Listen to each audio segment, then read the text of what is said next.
नमस्कार साथियों, सरंगी ज्योति संस्थान में आपका बहुत बहुत स्वागत है। आज हम 2026 के अप्रैल महीने के 25 तारीख का गर्भधारण मुहूर्त का वर्णन करेंगे।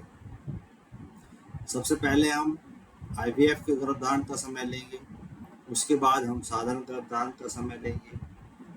IVF के लिए हम पहले ही बता चुके हैं और फिर आपको एक बार फिर बता देते हैं। जब फर्टिलाइज एग को गर्भ के अंदर स्थापित डॉक्टर के द्वारा किया जाता है तो ये उसका मुहूर्त होता है। इस मुहूर्त में स्थापित करने से जो गर्भ की ग्रोथ होती है, जो गर्भ का कार्य होता है, वो बहुत सुचारू रूप से बहुत उत्तम रहेगा, ऐसा यहाँ पर गणनाओं के द्वारा देखा जाता है। कुछ लोगों को शिकायत रहती है कि भाई गर्भधारण ठहरने में IVF के द्वारा बहुत कम चांसेस हो जाते हैं। उनके यहाँ पर चांसेस प्रबल हो जाएंगे, उनको संभावनाएं बहुत अत्यधिक हो जाएंगी और प्रभु की उनके ऊपर कृपा भी हो जाएगी। 25 तारीख में ये IVF का समय रहेगा 1:28 का। शुक्ल पक्ष की 9वीं तिथि है, शनिवार का दिन है, अश्लेषा नक्षत्र है, गंड योग है और कैलवकरण है। इस तरह का समय रहेगा। इस समय में जो दंपत्ति, जो महिला प्रभु की कृपा से गर्भधारण करने में सक्षम हो जाएगी, डॉक्टरों के सहयोग से जो सक्षम हो जाएगी, उसके यहाँ एक अति उत्तम संतान का जन्म होगा। ये संतान बहुत ही भाग्यशाली होगी। बहुत से राजयोग इसकी कुंडली में बने हुए होंगे। सदैव जीवन में सुखपूर्ण जीवन व्यतीत करेगी, इसमें कोई संशय नहीं है। ये संतान बहुत ही विद्वान है, ज्ञानवान है और इसको जीवन में अभिलाषित जीवन साथी मिलेगा। जैसा ही जीवन साथी चाहता वैसा ही जीवन साथी मिलेगा। इसकी संतानें भी बड़े विद्वान होंगी, पढ़ने लिखने में बहुत उत्तम होंगी और इसका नाम भी रोशन कर, ये अपने माँ बाप का नाम रोशन करेगा और इसकी संतान इसका नाम रोशन करेंगी। ऐसा इस कुंडली के अंदर योग बनेगा।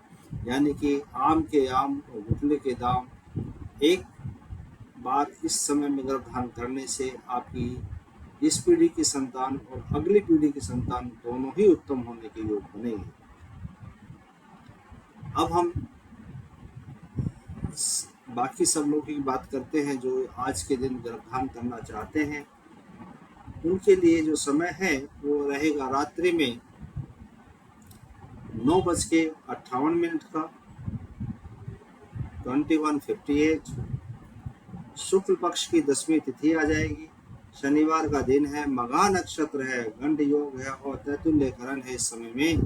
और जो दंपत्ति इस समय में अपने गर्भ धारण करने में सफल होंगे, प्रभु की कृपा जिनके ऊपर हो जाएगी, जिनके ऊपर पितरों की कृपा हो जाएगी, इष्टदेव की कृपा हो जाएगी, इस गणना के अनुसार जो अपना गर्भ धारण कर लेंगे, उनके लिए ये संतान बहुत ही उत्तम रहने वाली है। पर इसमें थोड़ा सा एक विशेष बात ध्यान देने की है कि संतान को आजीवन, पूरे जीवन स्वास्थ्य के प्रति बड़ा सचेत रहना होगा।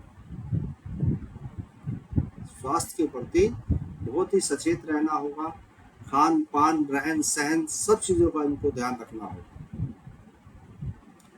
और किसी भी छोटी या बड़ी बीमारी में आने पर तुरंत इनको चिकित्सक के द्वारा अपना रोग का निदान कर लेना चाहिए। ये संतान धन धान्य से परिपूर्ण होगी, ऐश्वर्य वाली होगी, यश कीर्ति होगी और यश कीर्ति इसकी चारों तरफ फैलेगी, 200 दिशाओं में इसका मान सम्मान होगा। ये आदमी हमेशा, ध्यान रखें, ये आदमी हमेशा अपने ज्ञान के बल पर और अपनी वाणी के प्रभाव से धन, कीर्ति, यश जो प्राप्त करेगा वह अतुल्य हो जाएगी और उसका नाम रोशन हो जाएगा और इसका संसारिक जीवन बड़ा सुखमय और आनंद में रहने वाला है। इसमें कोई संशय नहीं है। ये प्रभु की असीम कृपा इसके ऊपर बनेगी। ये जितना भी धन कमाएगा, जितना भी अपना यश कीर्ति इसकी फैलेगी, वो यश कीर्ति इसके भाग्य में जुड़ती चली जाएगी और ये यश कीर्ति इसकी और धन और धान्य इसके यहाँ बहुत अधिक संचय होगा।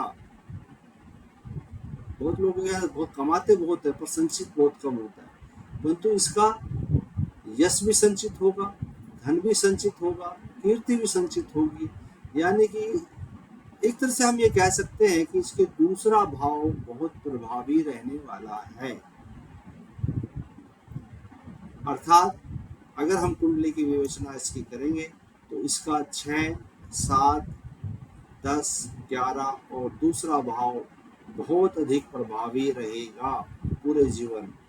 इसलिए ये जातक अद्वितीय होगा और जीवन भर बहुत ही उत्तम गुणों से पोषित होकर ये आपके जीवन में 4 चांद लगाएगा, आपने और अपने परिवार के जीवन में बहुत सुशोभित होगा। ये जिन लोगों ने मेरा चैनल अब तक सब्सक्राइब नहीं किया वो सब्सक्राइब करें।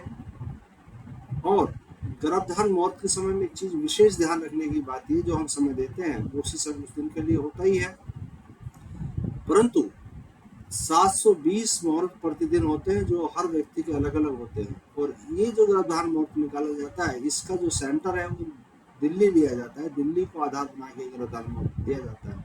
यदि कोई व्यक्ति दूसरे स्थानों पर है तो उसका गर्भधारण का समय बदल जाएगा, चेंज हो जाएगा। आपको अपना व्यक्तिगत गर्भधारण निकालने के लिए संस्था से आप कॉन्टेक्ट कर सकते हैं। आपका सदैव स्वागत है। और जिन लोगों को जो भी कोई इंक्वायरी करनी है वो इंक्वायरी हमें आप YouTube के माध्यम से भेज दीजिए, हम आपके जवाब का आंसर देंगे और व्हाट्सएप से भेजेंगे, हम उनका भी जवाब का आंसर दे देंगे। नमस्कार, फिर मिलेंगे हम अगले वीडियो।